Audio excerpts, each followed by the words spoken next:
Something that I see a lot of new gardeners completely forgetting about is planning how they're going to support their plants that need support. There are a lot of different ways that you can support or trellis your plants, and so today we're going to go through some of the options so that you can kind of pick and choose what's going to work best in your space, especially for the amount of vining plants that you might be planning on growing.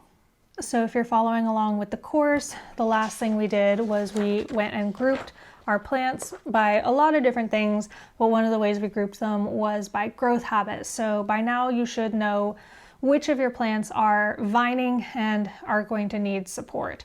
If you missed that lesson or you're new here and you want to go back and watch the course videos, I will link everything down below. It's all completely free to follow along with here on YouTube.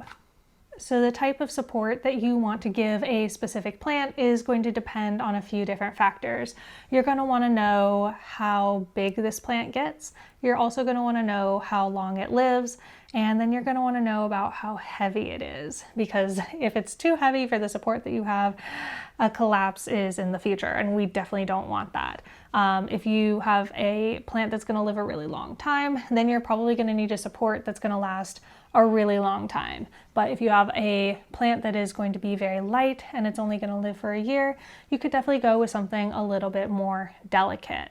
And I'm going to go ahead and tell you right now that there is no right, perfect answer for any of this. This is all just kind of like what you think looks good and also serves your purposes. I'm going to go through a few different options here, but just know that there are many, many other options, and I'm sure you're smart and you can kind of figure out how to adapt these ideas into your space and your available materials and all of that. The first type of trellis or support option that I'm going to cover is an upright trellis.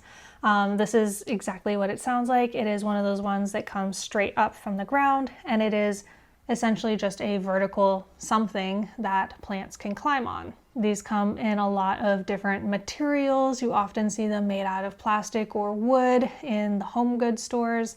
In my garden, if you've been following, I've made mine out of cattle panels that are held up by T-posts, and that has worked out very well for me.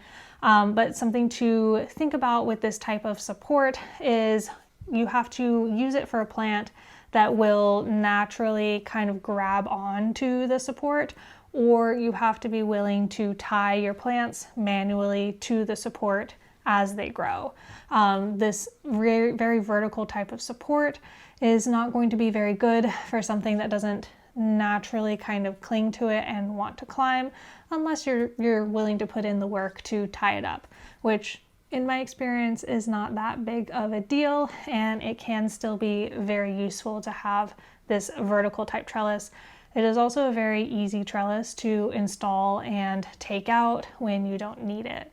Another similar style of trellis is going to be an arched trellis.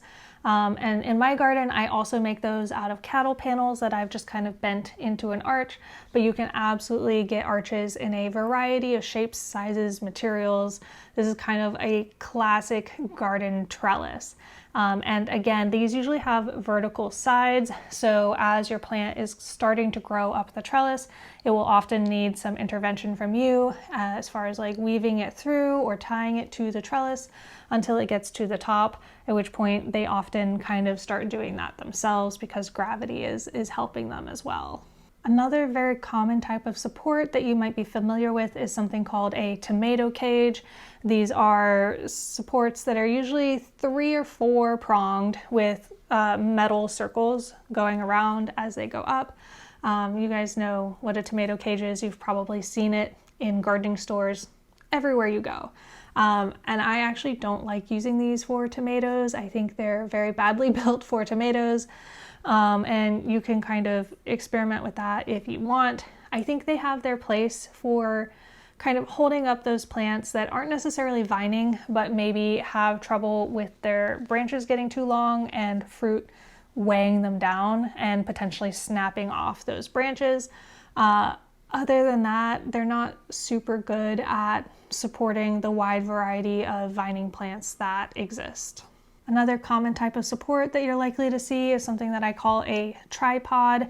This is generally 3 sticks, either actual sticks or, metal or plastic sticks that are tied together at the top and wider at the bottom, making kind of a triangle or a pyramid shape. And these tend to be really good for light plants, things that don't actually get all that heavy. Beans are kind of prime real estate for this type of trellis. But if I'm going to be honest, I think beans can climb up pretty much anything. They don't need a specific type of trellis. But if you find this type of trellis very aesthetically pleasing, then beans are the plant to put on it.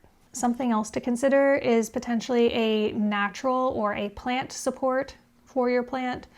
If you've ever heard of the Three Sisters garden, they are utilizing this principle. So the Three Sisters garden is corn, beans, and squash, and each of them is helping out the other. For our purposes, we're looking at the corn and the beans. So the corn grows straight up stalks, and then the beans usually grow up the corn stalks, and that acts as a pretty good support for them to get them up off the ground, help them get to light, and then it biodegrades when you're done with it. So definitely think about different ways that you can utilize this. One of the things I've done in my own garden is I've actually used plants to help support other plants. Specifically, I will use zinnias to kind of help support my peppers.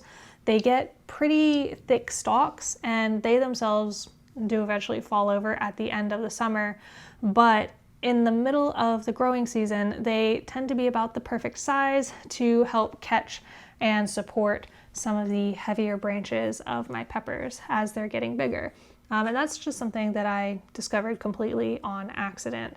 So you may go through your gardening process and find other kind of ways that you can take care of this process of supporting your plants just year over year.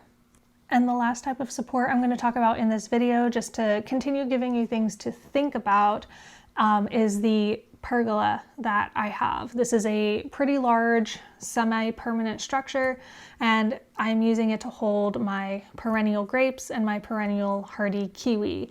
And so part of the reason why I chose this is I wanted to integrate the plants into the actual design of the garden. I wanted to be able to provide some shade for me to sit under in the middle of summer.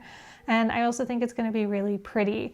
But the most important factors here that I considered is this plant that I'm putting on this trellis is going to live for a pretty long time. So the structure itself needs to be pretty long living, and it also needs to be pretty strong, because eventually these plants are going to get bigger and bigger and heavier, and I will do some pruning, but they are going to get pretty large, and I need to make sure that it can handle the weight of that.